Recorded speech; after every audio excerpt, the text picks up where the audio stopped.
24 de septiembre, celebramos, bueno, es memoria libre, pero celebramos a Nuestra Señora de la Merced.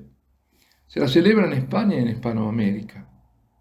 En la misa propia, en la oración colecta, el sacerdote invoca al Redentor de los hombres, que nos mereció con su sacrificio la verdadera libertad de hijos. La Santísima Virgen María es considerada a todos los efectos como la inspiradora de la fundación de San Pedro Nolasco, del antiguo Orden de la Merced. El título con el que se la honra está estrechamente relacionado con la historia de esta orden que tomó su nombre de ella. San Pedro Nolasco nació en Francia hacia 1180 y siendo adolescente se instaló con su familia en Barcelona, en España. Para ubicarnos estamos en la época de la Tercera Cruzada.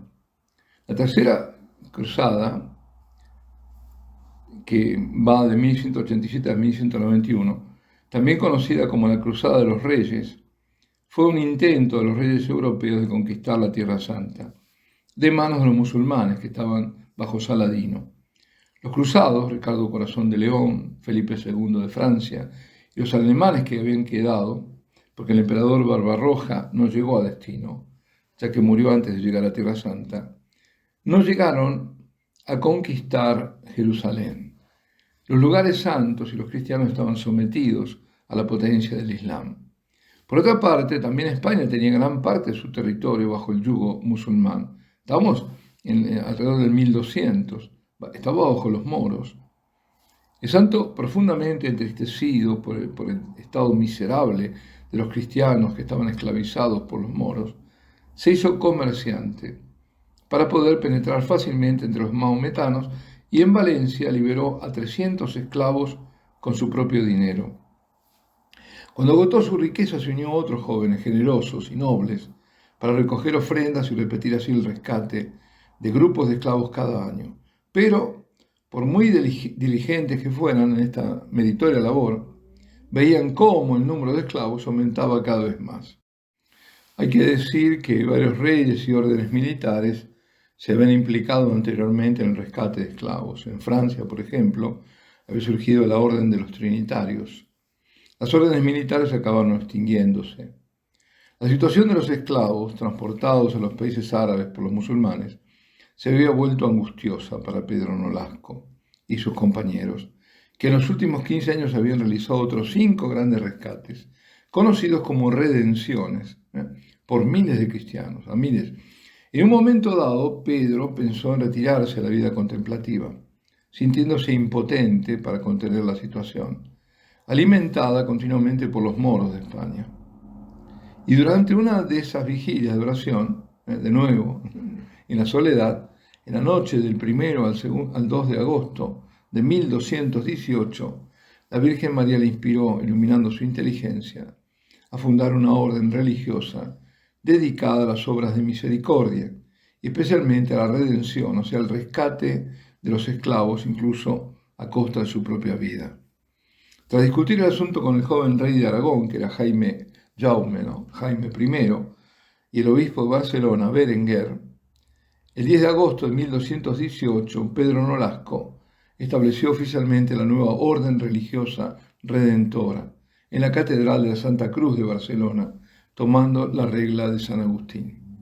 Además, el obispo obsequió a los jóvenes laicos del grupo con túnicas de lana blanca como homenaje a la pureza inmaculada de la Santísima Virgen, bajo cuyo patrocinio se fundó la orden.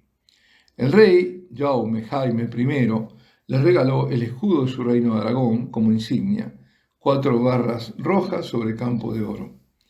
Y el obispo les autorizó a llevar la cruz, signo de su catedral, sobre sus túnicas. Ese día memorable, el rey Jaime I, que se lo conoce como el Conquistador, que reinó desde 1213, donó a la orden del Hospital de Santa Eulalia de Barcelona, el hospital se lo donó, de Santa Eulalia de Barcelona, que se convirtió en el primer convento de los religiosos. Hasta ese momento eran todos laicos, y que también sirvió de hogar para los esclavos liberados y centro de misericordia para los enfermos y los pobres. Bajo la dirección del fundador se puso en marcha toda una organización a favor de la libertad de los cristianos que estaban esclavizados, que no solo habían perdido su libertad, sino que corrían el peligro de abjurar de su fe y pasarse al Islam, debido a la presión, al sufrimiento que se les estaba infligiendo. Como vemos, nada es nuevo y la presión, el miedo hacen que se produzcan deserciones. La redención tenía lugar con el pago de un rescate en dinero u otros bienes, realizado al amo a través de una tercera persona. Y la suma variaba según la edad, las condiciones sociales, económicas y físicas del rescatado. El dinero fue recaudado por los religiosos con la contribución de todas las clases sociales de la época. Eran el cristianismo, la cristiandad que se unía, incluidas las familias que tenían algunos de sus miembros esclavos en tierras árabes, víctimas de las incursiones sarracenas. Esas incursiones sarracenas asolaron las costas no solo de España, Francia, Cerdeña, Sicilia, todo el sur de Italia, desde el principio del siglo XIII. Este es el Islam. Las redenciones se preparaban cuidadosamente, precedidas de una ceremonia religiosa antes de embarcarse. Las expediciones estaban llenas de peligros, debido a los piratas que infestaban el Mediterráneo. También los frecuentes naufragios y la posibilidad de traición por parte de los árabes, que después se apoderaban del dinero y no era posible rescatar. Y también mantenían a los mercenarios como esclavos, a la espera de otro rescate. Bueno, fueron innumerables los religiosos que encontraron muertes, incluso atroces, en el cumplimiento de estas misiones redentoras. Se calcula que con este sistema se liberaron unos 52.000 esclavos cristianos en los primeros 130 años de la implantación de la orden. Al regreso exitoso de las expediciones se cantaba un solemne Te Deum de acción de gracias en la catedral junto con los esclavos liberados.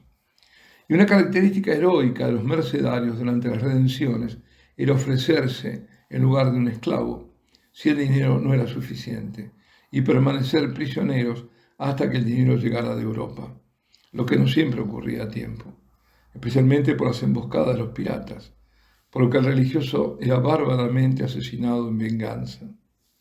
La orden fue aprobada en 1235. Más tarde, los miembros fueron sacerdotes y ya no solo laicos.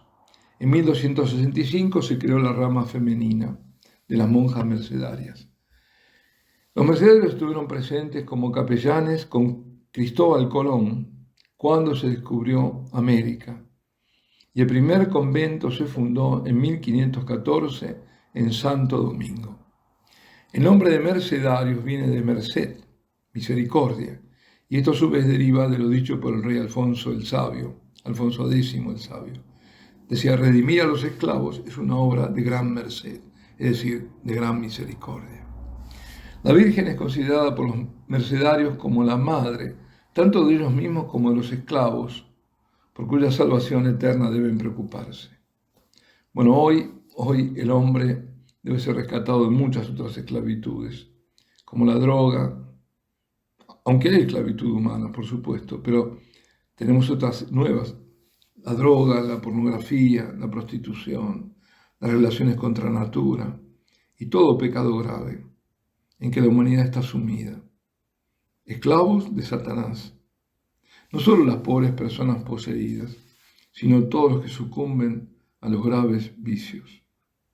Y en todo, Nuestra Señora de la Merced, María, corredentora, continúa amorosamente su obra de abogada y mediadora de salvación. Nuestra Señora de la Merced ruega por nosotros. Y la bendición de Dios Todopoderoso, Padre, Hijo y Espíritu Santo, descienda sobre vosotros y permanezca para siempre.